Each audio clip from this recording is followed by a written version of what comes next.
नमस्कार दोस्तों, चिकित्सा करने वाले वैद्यों के लिए दवाइयों का कंपोजिशन तैयार करने के लिए जो दिमाग खर्च किया जाता है उतना ही खर्चा रोगी की रोग परीक्षण के लिए किया जाना चाहिए। रोगी का जो रोग है वो कहाँ से शुरू हुआ और अभी उसका हेतु सेवन क्या है, संप्राप्ति क्या है, इसको जाने बगैर कोई भी वैद्य वो समझता है कि वो सही प्रॉपरली वो किसी को भी इलाज नहीं दे सकता। इसी के संदर्भ में मैं आज आपके सामने शेयर कर रहा हूँ एक वो घटना जो काफ़ी ज्ञानवर्धक है आयुर्वेदिक वैद्य और किसी भी पेशेंट के लिए, कि एक पेशेंट जो किसी वैद्य के सामने आता है वो अपना जो समस्या बताता है, अपना जो हेतु बताता है, संप्राप्ति का जो आप वहाँ कैलकुलेशन करते हो, वो दिखता कुछ और है, वो बताता कुछ और है, लेकिन दरअसल होता कुछ और है। तो हमारे जो गुरुजी थे उनके पास एपिलेप्सी के काफ़ी दूर दूर से पेशेंट आया करते थे और उनके पास एक बार एक पेशेंट आया काफ़ी दूर से और काफ़ी पैसा वाला था। वो मिर्गी का रोगी था और मिर्गी होने के पीछे का उसका जो दलील था वो ये था कि साहब जब भी कभी मैं दारू पीऊँ तो मुझे मिर्गी का ये सीजर अटैक शुरू हो जाता है। ज़रा ध्यान से सुनना, अगर आप वैद्य हो तो आपके लिए भी ये बड़ा महत्वपूर्ण है, अगर आप पेशेंट हो तो आपके लिए तो ये बहुत महत्वपूर्ण है, क्योंकि इसको समझे बगैर कभी भी न तो चिकित्सा कराया जा सकता है और न ही किया जा सकता है। तो सुनिए ज़रा वो हेतु क्या क्या है।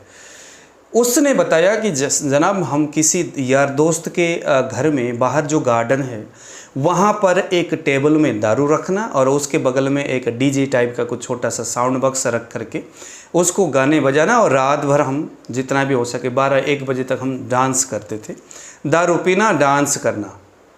तो यहाँ पर देखो 4 जो हेतु है मिर्गी के रोग होने का, 4 हेतु यहाँ पर सामने दिखा। क्या क्या? एक तो उसने जो दारू पिया, वो जो दारू है चूँकि वो ब्रेन के अंदर मस्तिष्क में एक तरह से ब्रेन को सुखाने का काम दारू कहीं ना कहीं करता है। शरीर में वायु के जो सूक्ष्म जो खुश्क गुण है उसको बढ़ाता है दारू। दूसरा हेतु क्या है? बाहर बैठ कर के जो डांस कर रहा था रात भर, तो आप जानते हो कि अति उत्साह भी वायु को बढ़ाता है। अगर आप रात भर डांस करते हो तो रात में जगना और अति उत्साह, ये दोनों चीज़ें एक साथ हो रहा था, तो यह भी वायु को बढ़ाने वाला एक कारण था। ठीक है, तो क्या क्या हो गया? रात्रि जागरण, अति उत्साह, डीजे के सामने डांस करना, तीसरा है दारू को पीना, और चौथा एक बड़ा गजब का गुरुजी ने एक हेतु को निकाला। वो ये था कि बाहर खुले हवा में, खुले मैदान में बैठ करके दारू पीना, यानी कि शीत का निरंतर शरीर में, शीतल हवा का निरंतर रात के समय में जो शीतल हवा जो चलता है बाहर, वो उस हवा के निरंतर संपर्क में रहना भी एक वायु का मुख्य कारण बन जाता है, वायु वृद्धि का। अब यहाँ गुरुजी ने क्या किया? पहले दिन पेशेंट को बुलाया, कहा कि आप एक काम कर लो कि आप अपने घर में बैठ कर के दारू पियो, चाहो तो रात के 2 बजे तक पियो या रात भर पियो या जितना भी आपको लगता है आप दारू पियो। पेशेंट को दूसरे दिन कोई दौरा नहीं आया, उस दिन उसने जो दारू पिया था। 4-5 दिन तक गुरुजी ने कहा कि अब आप ऐसे बैठे रहो, कोई बात नहीं। लेकिन वो जो 4 हेतु है उनमें से कोई बस दारू पिया आपने और बस उसी में बैठे रहो, बस 4 दिन तक हम देखेंगे आपको क्या होता है। कुछ नहीं हुआ। फिर 4 दिन के बाद 5वें दिन गुरुजी ने कहा कि आप रात के 2 अथवा 1 बजे तक डांस करो, लेकिन दारू नहीं पीना। दारू नहीं पीना, बाहर नहीं बल्कि घर के अंदर रात में डांस करो या अति उत्साह के कुछ व्यवहार करो। 5वें दिन, लेकिन उससे उधर भी कोई दौरा नहीं आया। तो इसका मतलब ये हुआ कि दारू पीने से इसको दौरा नहीं आ रहा था और अति उत्साह से भी इसको दौरा नहीं आ रहा था। फिर उसके उधर 15वां दिन गुरुजी ने कहा आप एक काम कर लो, आप बाहर कहीं गार्डन में रात भर बैठो अथवा 2 1 या 2 बजे तक आप बैठो। जैसे ही वो उस दिन रात को बैठा, दूसरे दिन हो गया उसको दौरा। तो गुरुजी ने कहा कि आपको एपिलेप्सी, आपके ब्रेन से रिलेटेड ये प्रॉब्लम नहीं है, ये आपका साइनस, ये कफ से संबंधित समस्या है। तो उनका जो हेतु सेवन किया था, रात में बाहर बैठना, यानी शीत के संपर्क में आने से आपके जो आपका जो प्राण वायु है उसमें थोड़ा सा प्रॉब्लम हुआ। और ये जो जैसे किसी किसी को होता है ना साइनस, नज़ला, जुखाम आदि जो समस्या जिन कारणों से होते हैं, तो वो इसका मुख्य हेतु समझ करके गुरुजी ने साइनस से रिलेटेड फिर ट्रीटमेंट दिया। और उस ट्रीटमेंट को लेते ही रोगी अब बिल्कुल स्वस्थ है। रोगी को गुरुजी ने कहा कि आप रात में कहीं जाओ, बैठो, दारू पियो, मस्ती करो, कोई दिक्कत नहीं है, लेकिन बाहर खुले आसमान के नीचे ज़्यादा नहीं बैठना, ठंडे पानी के संपर्क में ज़्यादा नहीं आना। ठंडे पानी से, क्योंकि उसको प्रॉब्लम क्या था, साइनस था, और उसके वजह से उसके जो मस्तिष्क के अंदर कफ जम जाता था और वहाँ पर ऑक्सीजन सही तरीक़ा से संचालित नहीं हो पाता था। उसके वजह से प्राणवायु अवरोध होता था और ब्रेन जो है स्तब्धित होकर के उसको दौरा आता था। बस यही इसका हेतु था। इसको समझ करके गुरुजी ने एक सिंपल सा आयुर्वेदिक मेडिसिन उसको दिया और कुछ परहेज बताया, जैसे कि कुछ कफकारक चीज़ें हैं उसके परहेज बताया और कफ सामक जो चीज़ें हैं उसके उन्होंने इलाज के रूप में दवाई दिया। आज रोगी बिल्कुल स्वस्थ है।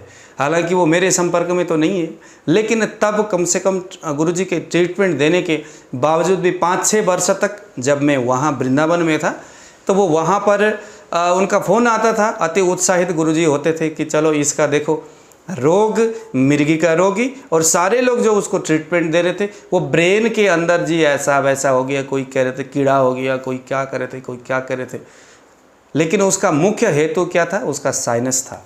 साइनस के जैसे ही उसके हेतु के संपर्क में आएगा, जिस कारण से साइनस होता है, बढ़ता है, उसके संपर्क में जैसे ही रोगी जाता था, वैसे उसको उसके वजह से उसके मस्तिष्क में कफ जम जाता था और उसको होता था सीजर अटैक।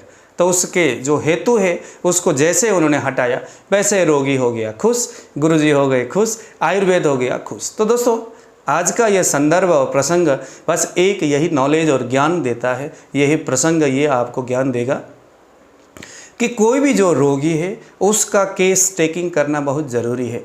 छोटी छोटी बातें पूछो उसको, कब क्या होता है, भूख लगता है किस वक्त लगता है, खाना खाता है किस वक्त खाता है, दिन में भी सुबह 6 बजे से लेकर के 4 घंटे तक कफ का टाइम होता है, 10 बजे तक, 10 से लेकर के 2 बजे तक पित्त का टाइम होता है। तो ऐसे करके ना 4-4 घंटे को जोड़ते जाओ तो कफ पित्त वायु, कफ पित्त वायु होता है। तो पित्त के टाइम में अगर दिक्कत होता है ज़्यादातर, चाहे वो खट्टी डकार आता हो, जलन का महसूस होता हो, भूख बहुत ज़्यादा लगता हो, तो यहाँ पर समझना चाहिए ये सारी चीज़ें ना सूक्ष्माति सूक्ष्म विवेचन रोगी का अगर आप करते हो। बहुत सारे रोगी, अरे साहब आप क्या पूछ रहे हो कि लेटिन कैसा आता है। अब ऐसे से पूछते हैं ना कि सर आप ये बताओ कि आपका स्टूल पास कैसा होता है, स्टूल करने के लिए जब आप लेटिन करने के लिए बैठते हो तो किस तरह से आपको लेटिन के बाद आप खुश होता, कितनी खुशी आपको महसूस होती है। तो पेशेंट कहता है कि यार क्या पूछ रहा बंदा, अरे भैया 2 टैबलेट दे करके फ्री कर लो। तो ये जो चीज़ें हैं ना पेशेंट को कभी समझ में ही नहीं आता, क्योंकि सारे एपिलेप्सी के सारे रोगी है, एपिलेप्सी के डॉक्टर के जो एलोपैथी के जो डॉक्टर उनके पास ये जाते हैं, क्या हो गया, हाँ मुझे बुखार हो गया, अच्छा जी आ लो जी ये दवाई लिख करके दे दिया, किस कारण से बुखार हुआ, कब से शुरू हुआ, ये सारी चीज़ें उन्होंने पूछने नहीं। तो ये आदत पेशेंट में पड़ा हुआ है।